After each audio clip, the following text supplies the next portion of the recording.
بەشێک لە منداڵبوونەوەکانی ڕۆژانە وەک یاریەکانی خۆیان لەناو گڵدا لە قورشێلانی داپیرەشیان دەڕوانن، بەڵام تەمەن پێیان دەڵێ نان و قووتی ئەوان لەو قورشێلانەوە پەیداکراوە.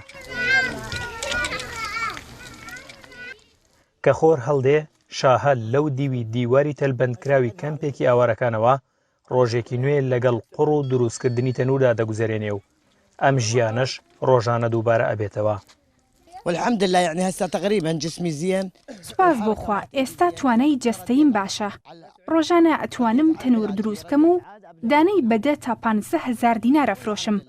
خەڵکیش لە کەلار و سلێمانی و هەڵەبجەوە دێن بۆ کڕینی تەنورەکان. ئەتوانم ژیانی خێزانەکەمی پێدابین بکەم، بەڵام نەخۆشی درێژخەیانم هەیە و بەشی زۆری پارەکەی بۆ کڕینی دەرمان و چارەسەر خەرجەکەم. نزیکەی 7 ساڵە بە وتەی خۆی ژیانی ئاسایی خێزانەکەی بەهۆی شەڕی داعش و دواتریش میلیشیا شیعەکانەوە شێوێنراوە و لە ئاوارەییدان ناتوانن بگەڕێنەوە شوێنی خۆیان و ماڵ و خانوویان تێک دراوە. خێزانەکەی نزیکەی 20 کەسن و بەشێکیشیان بێباوکن و قوربانی توندوتیژیەکانن. دەڵێن لێرە ژیان دژوارە و کار نییە، بەڵام لە ئاسایشدان.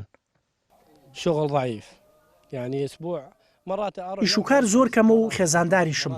ڕۆژانە ئەڕۆم بۆ ئەلووە بۆ کارکردن، بەڵام هەفتەی ڕۆژێک یان 2 ڕۆژ کارم دەسەکەوێت. ئەو کاتانەش 6,000 دینار یان 7,000 دینار پەیدا ئەکەم. يعني زين بس انا اقول لك الحمد لله يعني قاعدين ببلاش همشي ما معجلين يعني هيك يعني هيك. لەگەڵەوەی هاوکاری ڕێکخراوە نێودەوڵەتیەکان نەماوە و گوزەرانیان سەختە، بەڵام شاهە دەیەوێ بەردەوام بێت لەم کارە پڕزەحمەتە و دەڵێ کوڕەکانی تری لە مەرگ دەپارێزێت و ناگەڕێتەوە ژێر دەستی میلیشیاکان. لێرە ژیانێکی سادە و شەرەفمەندانەیان بۆ دابین دەکات. لە ساڵی 2014ەوە کە شەڕی داعش دەستی پێکرد تا ڕووداوەکانی 16 ئۆکتۆبەر زیاتر لە 100,000 ئاوارە لە گرمێن نیشتەجێبوون.